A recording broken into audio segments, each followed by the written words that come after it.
Olá pessoal, olha, hoje eu tô tão cru quanto vocês, estou falando com o Everton Balduino, acertei Everton, que a gente está aqui na FMJ, na Faculdade de Medicina de Jundiaí, e a gente veio aqui para fora para falar sobre um assunto que me interessa muito. Não sei nada desse assunto, mas eu sei que a minha idade já se enquadra em geriatria e esses assuntos me interessam. Sobre o que a gente vai falar hoje, Everton? Olha, é um prazer primeiro falar com vocês, Dionísio. Hoje nós iremos falar um pouquinho sobre um projeto de pesquisa aqui da Faculdade de Medicina, né?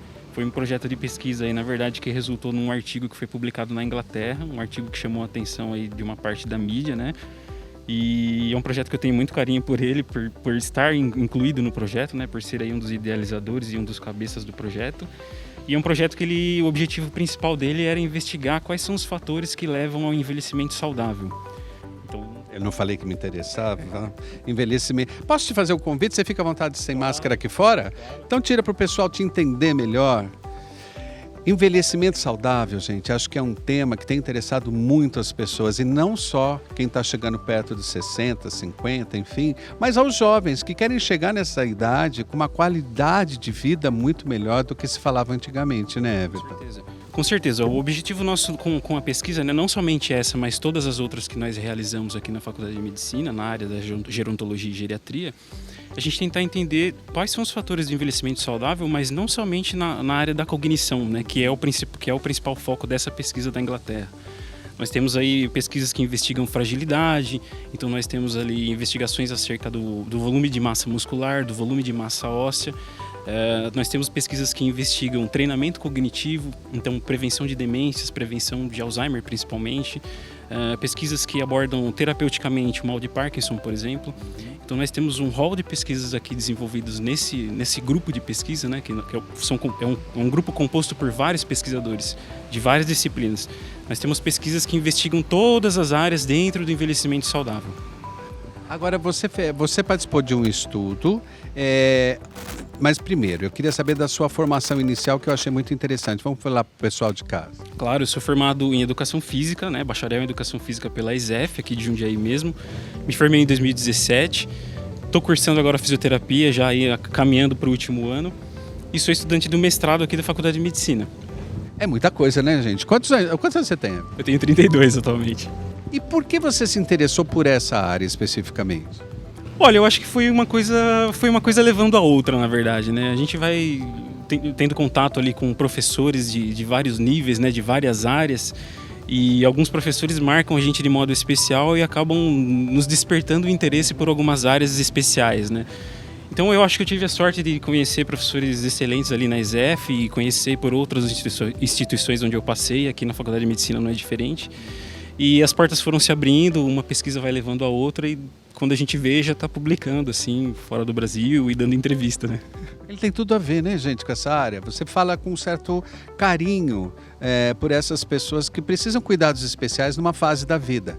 Meu terapeuta, o Dubo Zanelli, fala assim: Dionísio, às vezes você está perdido nesse momento porque ninguém ensinou para as pessoas como serem após os 60 anos. Porque até anos atrás, a gente aos 50 já estava pensando em se aposentar e não fazer mais nada para o resto da vida e ficar esperando a morte chegar. As coisas mudaram, né, gente? Hoje, 60, 70, 80 anos, a gente tem pessoas muito ativas, socialmente falando, no trabalho, em pesquisa, enfim. A sua pesquisa chegou a alguma conclusão que a gente possa deixar aqui para o público de como se cuidar, de como procurar essa terceira fase da vida, se é que é correto dizer isso, de uma forma mais saudável, mais ativa, e não ficar esperando a morte chegar? Como é que é isso, Everton? É importante você falar isso, Dionísio, porque nós temos estatísticas, inclusive, oficiais, né, do governo, do IBGE, que dizem que, por exemplo, a expectativa média de vida do brasileiro aumentou muito.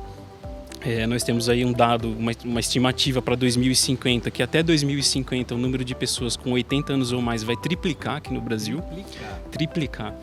Então nós conseguimos observar a influência dos serviços de saúde, a influência da melhora na economia, apesar de todas as crises, né? Nós conseguimos observar isso na expectativa de vida do brasileiro.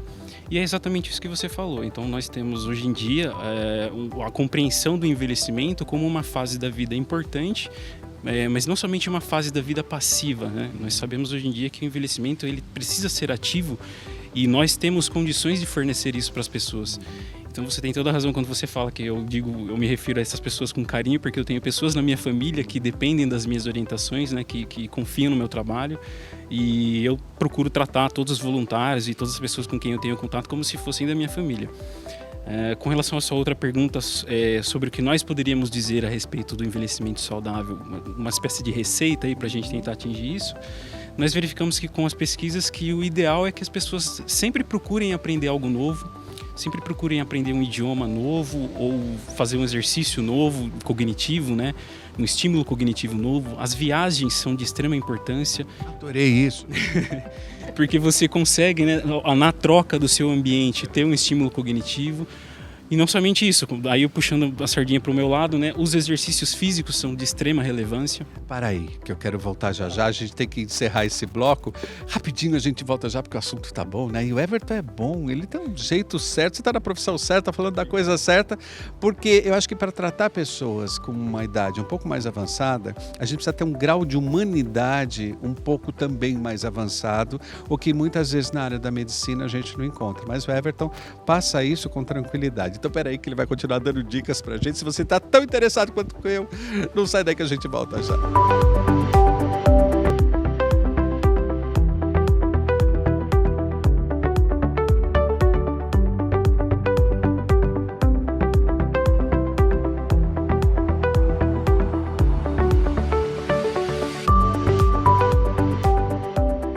Voltando com o Everton aqui na FMJ.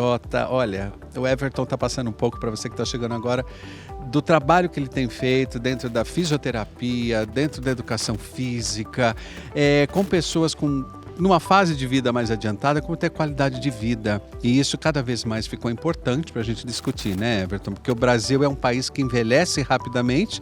Quando você falou o índice de mais de 80 anos, repete aí para quem chegou. A expectativa é que triplique o número de idosos com mais de 80 anos até 2050 aqui no Brasil. É muito rápido, né? A gente está em 2020, em 30 anos, triplica o número de pessoas com mais de 80 anos.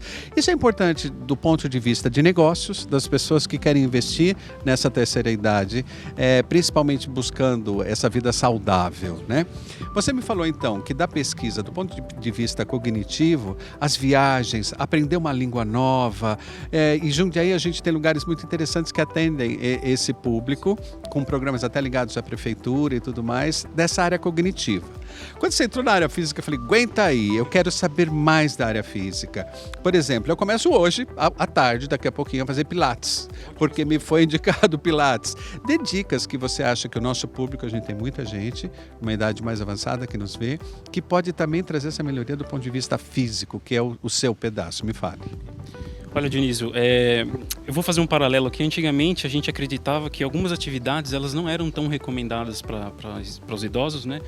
Porque ali existia um impacto e havia toda uma preocupação médica acerca da saúde articular, principalmente das articulações mais vulneráveis, né? Os ombros, a coluna, o quadril.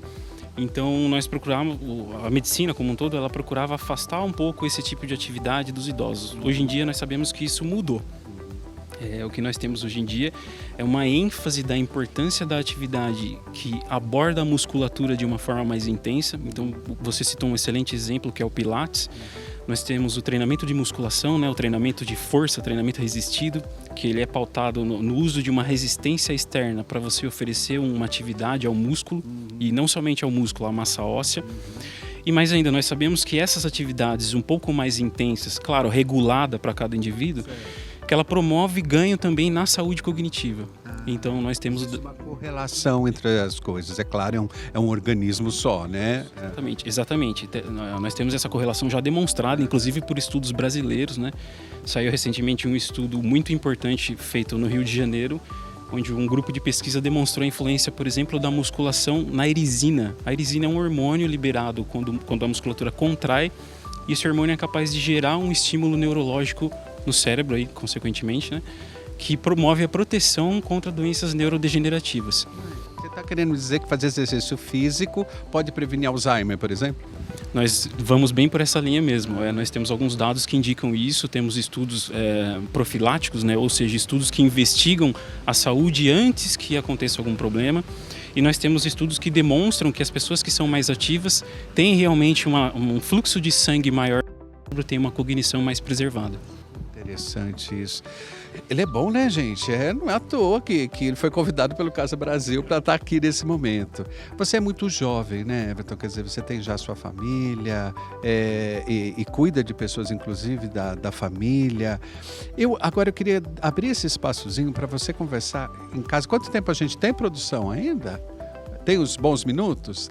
Eu queria abrir para o Everton, para ele conversar diretamente com quem está em casa. Como se essa pessoa estivesse se consultando com você, que a queixa vai ser parecida com a minha. Olha, Everton, eu estou com uma dor na minha lombar que eu não aguento mais, eu estou sem fôlego, né? Eu estou calçando os sapatos, estou me sentindo cansado ao calçar os sapatos.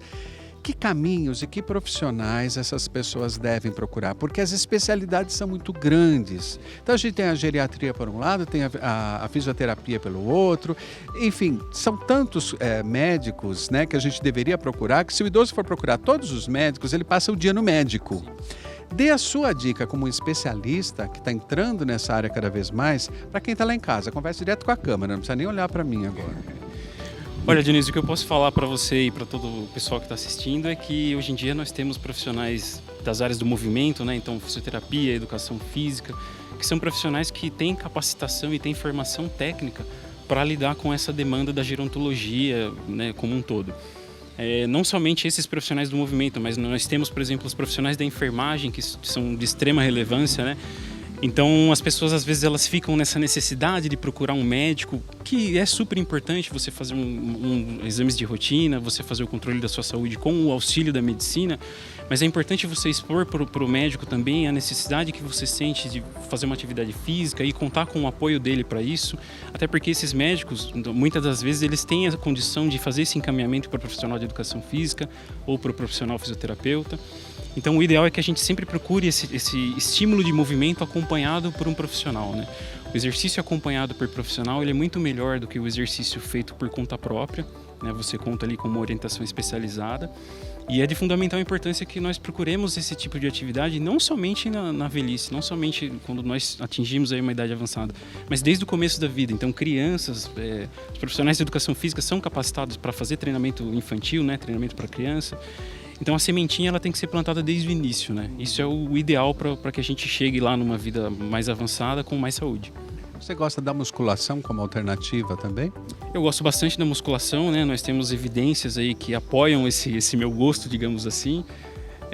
As evidências indicam isso que eu comentei com você. Elas indicam que se você puder escolher uma atividade, digamos assim, a musculação é uma das mais relevantes. Mas não somente isso, né? Nós temos aí outras variáveis que determinam a escolha da atividade. Então você pode me dizer, por exemplo, agora, Dionísio, que você não gosta de musculação, que você prefere natação. E o que eu vou te responder é que, muito bem, vá fazer natação, faça regularmente, procure um profissional capacitado para fazer isso. Então o importante é a gente se manter ativo, né? Ativo e tendo prazer com o que faz, né, Everton? Parece que esse é o segredo, viu, gente? Porque não adianta ficar forçando o maridão a caminhar se ele não é afim de caminhar. Não adianta, não é forçar, é conscientizar. Me parece que aí é o pulo do gato, né, Everton? A pessoa que vai ter na consciência de que ao cuidar-se ele vai ter uma melhor qualidade de vida, vai ter menos dor, vai ter mais prazer, vai ter um outro pique ao levantar da cama de manhã, não é? Isso é o que é mais importante. Olha, eu fiquei muito feliz de conhecer, eu fico muito orgulhoso da nossa cidade, saber que você é um jundiaense, são pessoas que a gente gosta de saber que nasceram aqui, que estudaram aqui, está na Faculdade de Medicina de Jundiaí, e com esse grau de relevância de tudo que ele fala, dos trabalhos que ele vem fazendo. Everton, parabéns, viu? Muito obrigado por você estar aqui. A gente vai te chamar de novo para falar sobre esse assunto, porque o meu público gosta muito e eu também, tá bom? Claro, fico à disposição. Agradeço a vocês pelo espaço, por permitir, né, que a gente faça uma divulgação científica aí dos trabalhos da Faculdade de Medicina e por permitir que Jundiaí cresça, né, dentro dessa área também, que eu acho que a gente tem extremo potencial aí para continuar fazendo pesquisas de alto nível. Não tenho dúvida. Depois do que eu vi hoje, então, não tenho mais dúvida nenhuma. Obrigado, Everton. Você fica aí porque a gente vai viajar ainda pelo mundo, porque já que a gente não está podendo ir fisicamente, a gente vai lembrando as viagens do Casa Brasil de 10 anos, viagens internacionais, nacionais. A gente anda pelo mundo inteiro e você vai junto com a gente. Tchau, pessoal. Fique aí que a gente volta já.